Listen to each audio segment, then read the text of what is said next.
Welcome to the mystery of life.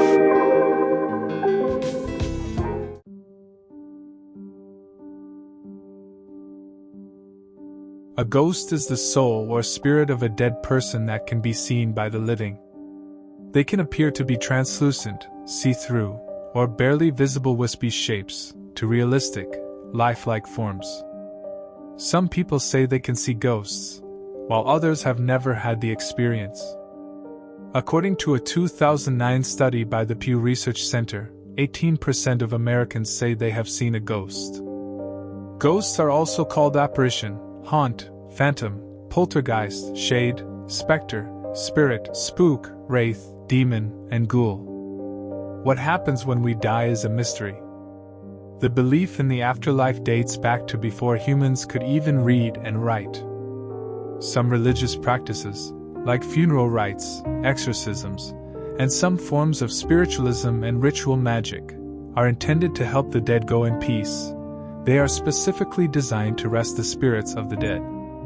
Ghosts are believed to haunt particular locations, objects, or people they were associated with in life. But according to mainstream science, ghosts don't exist, because there's no proof, only stories people tell each other. Ghost hunting shows have made the topic a popular cultural pseudoscience. Despite centuries of investigation, there is no scientific evidence that any location is inhabited by spirits of the dead. Science believes that when people say they've seen ghostly spirits, they are usually under the influence of drugs or other chemicals that affect the brain, or have some form of dementia. Research shows that ghost sightings may be related to degenerative brain diseases such as Alzheimer's. Common prescription medication and over-the-counter drugs may also cause hallucinations. In 1813, Dr. John Ferrier wrote an essay towards a theory of apparitions, arguing that sightings of ghosts were the result of optical illusions. Later, the French physician Alexandre Jacques-François Brère de Boismont published a paper on hallucinations in 1845 in which he claimed sightings of ghosts were the result of hallucinations. The question remains, do drugs open up some kind of gateway for the person to see what's actually there, but they just couldn't see it without the drugs? In ancestor worship, those who take part in the rituals hope to prevent vengeful spirits of the dead. Strategies for preventing revenants or angry spirits may either include sacrifice, giving the dead food and drink to pacify them, or magical banishment of the deceased to force them not to return. Ritual feeding of the dead is performed in traditions like the Chinese Ghost Festival or the Western All Souls Day. Magical banishment of the dead is practiced in many of the world's burial customs. The bodies found in many tumuli, kurgan, had been ritually bound before burial. The custom of binding the dead still occur in rural Anatolia. Although the human soul was sometimes symbolically or literally depicted in ancient cultures as some type of animal, most people believe that the soul was an exact reproduction of the body in every way, even down to clothing the person wore when they were alive. In many traditions, ghosts are seen as dead people looking for vengeance, to undo injustice that was done to them. They are also seen as a prisoner on earth for the bad things they did during life. Others believe that the appearance of a ghost is an omen for one's own death. In Union Cemetery in Easton, Connecticut, white ladies were reported to appear in many rural areas. They were supposed to have died tragically or suffered trauma in life. Legends of the White Lady are found around the world. Common to many of them is the theme of losing a child or husband. They are often associated with an individual family line or considered as a harbinger of death, similar to a banshee. Haunted houses may have been former residents of the deceased, or they have some familiarity with the property. Supernatural activity inside homes is mainly associated with violent or tragic events that happened inside the property. Recent murder, accidental death, or suicide are believed to be the main causes of supernatural sightings. Many cultures and religions believe the essence of a being, the soul, continues to exist after physical death. Some religions say that the spirits of those who have died have not passed over and are trapped inside the property where their memories and energy remain strong. Ancient cultures believe spirits can assist or harm the living. Egyptians recorded their beliefs in the afterlife in hieroglyph inscriptions over 2,500 years ago. These records appear in papyrus scrolls and tomb paintings. The Egyptian Book of the Dead compiles some of the beliefs from different periods of ancient Egyptian history. The Tibetan Book of the Dead, the Bardo Thodol, is intended to guide one through the experiences that the consciousness has after death, known as the Bardo, the interval between death and the next rebirth. The text includes the signs of death and rituals to undertake when death is closing in or has taken place. It also includes meditation instructions, visualizations of deities, prayers, lists of mantras, indications of future rebirth, and descriptions about the Bardo, in between states. Ancient Greek beliefs about the afterlife has had great influence on how we view the afterlife today. By the 5th century BC, classical Greek ghosts had become haunting, frightening creatures who could work to either good or evil purposes. The spirit of the dead was believed to hover near the resting place of the corpse. Cemeteries were places the living generally avoided. The dead were to be mourned through public ceremony, or sacrifice, or else they might return to haunt their families. Ancient Greeks held annual feasts to honor the spirits of the dead. Ancient Romans believed that one could curse an enemy by scratching on a piece of lead or pottery and placing it into a grave. Plutarch, in the 1st century AD, described the haunting of the baths at Chaeronea by the ghost of a murdered man. The ghost's loud, scary groans caused the people of the town to seal up the doors of the building. Pliny the Younger, 50 AD, describes the haunting of a house in Athens, which was bought by the Stoic philosopher Athenodorus, who lived about 100 years before Pliny. Knowing that the house was supposedly haunted, Athenodorus intentionally set up his writing desk in the room where the ghost was said to appear. He sat there writing until late at night when he was disturbed by a ghost bound in chains. He followed the ghost outside where it showed him a spot on the ground. Athenodorus later dug up the area and found a shackled skeleton was buried underneath. The skeleton was given a proper reburial, and the haunting immediately stopped after that. In the New Testament, according to Luke 24 verses 37 to 39, following his resurrection, Jesus had to convince his disciples that he was not a ghost when they saw him walking on water. During the Middle Ages, reporting of ghosts tended to fall into two categories: the souls of the dead, or demons. The souls of the dead returned for a specific purpose. Demonic ghosts existed only to torment or tempt the living. The living could tell them apart by demanding their purpose in the name of Jesus Christ. If commanded as such, the soul of a dead person must give the reason they are there, while the demonic ghost would be banished at the sound of the holy name. Most ghosts were souls condemned to purgatory for a specific period of time. It was a place where the soul of sinners awaited their journey on to heaven. While there, they must atone for their wrongdoings in life. Their penance was generally related to their sin.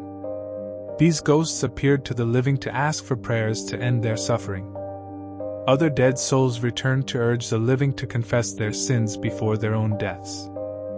Medieval European ghosts were more serious and have greater significance than ghosts described in the Victorian age. There are accounts of ghosts being wrestled with and physically restrained until a priest could arrive to hear its confession. Some could move through walls. They were often described as a sadder version of the person they had been while alive. They are usually dressed in gray rags. The vast majority of reported sightings were male. Ghosts are usually reported to be alone, although there were some reported cases of ghost armies fighting battles at night near Cambridge, England. Tales are told of living knights sometimes challenged to single combat by phantom knights, which vanished into thin air when defeated. Gervas of Tilbury, Marshal of Alls, in 1211 wrote about seeing a boy recently murdered in the forest, appeared in his cousin's home. This series of visits lasted all of the summer. Through his cousin, who spoke for him, the boy would speak with anyone who wished. The boy talked about his traumatic death and the sadness of his fellow souls in purgatory. European Renaissance magic took a revived interest in the occult, including necromancy, known as the practice of communicating with the dead, especially in order to predict the future. In the more modern period of Western culture, spiritualism is a belief in God and that spirits of the dead that live in the spirit world can be contacted by mediums, who can then provide information about the afterlife. With more than 8 million followers at its peak in the United States and Europe in the mid-1800s, spiritualism was extremely popular amongst the middle and upper classes of society. Many high-profile spiritualists were women. Most spiritualism followers also supported social causes, such as the abolition of slavery and women's suffrage. By the late 1880s, however, the informal movement weakened, mostly due to accusations of fraud among mediums. However, formal spiritualist organizations began to appear. Spiritualism is currently practiced mainly through spiritualist churches in the United States and United Kingdom. Despite all these accounts, there are plenty of skeptics. Joe Nickell of the Committee for Skeptical Inquiry wrote that there was no credible scientific evidence that any location was inhabited by ghosts. The limits to human perception and normal physical explanations can account for ghost sightings. For example, air pressure changes in a home causing doors to slam. Humidity changes causing boards to creak.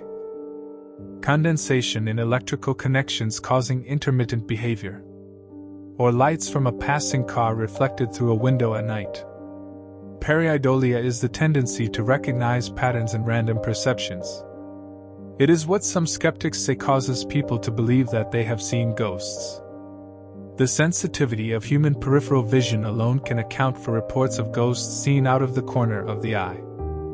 According to Nickell, peripheral vision, especially late at night when the brain is tired and more likely to misinterpret sights and sounds, can mistakenly lead people to see things that are not there. Nickell says that science cannot substantiate the existence of a life energy that could survive death without dissipating or function at all without a brain. Why would clothes survive? He asks if ghosts can glide. Why do people claim to hear them with heavy footfalls? Nickell believes that ghosts act the same way as dreams, memories, and imaginings, because they too are mental creations. They are evidence not of another world, but of this real and natural one. Author of the 2017 book Investigating Ghosts, The Scientific Search for Spirits, Benjamin Radford says ghost hunting is the world's most popular paranormal pursuit. Yet, to date, ghost hunters cannot agree on what a ghost is, or offer proof that they exist. It's all speculation and guesswork. According to research in animalistic psychology, visions of ghosts may be due to hypnagogic hallucinations. These are known as waking dreams. It is the transitional states to and from sleep. A study shows that people consistently report unusual experiences in so-called haunted areas, because of environmental factors, which may be different across locations. Some of these factors included the variance of local magnetic fields, size of location, and lighting level stimuli of which witnesses may not be consciously aware. Some researchers think that changes in geomagnetic fields, created by tectonic stresses in the Earth's crust or solar activity, could stimulate the brain's temporal lobes and produce many of the experiences associated with hauntings. Sound is thought to be another cause of supposed sightings. Richard Lord and Richard Wiseman have concluded that infrasound can cause humans to experience bizarre feelings in a room. Certain sounds can create feelings of anxiety, extreme sorrow, a feeling of being watched, or even the chills. Carbon monoxide poisoning, which can affect a person's sight and hearing, was a possible explanation for haunted houses as early as 1921. People who experience sleep paralysis often report seeing ghosts during their experiences. Neuroscientists Balin Jalal and V.S. Ramachandran have recently proposed neurological theories for why people hallucinate ghosts during sleep paralysis. Their theories focus on the role of the parietal lobe and mirror neurons in triggering such ghostly hallucinations. The question remains, Of all the tricks the brain can play on you, whether through sound poisons or lack of sleep, why would the brain consistently produce images or experiences of ghostly encounters? Whether you believe in ghosts or not, it may take a personal experience to convince you. Or else, I guess we'll never know.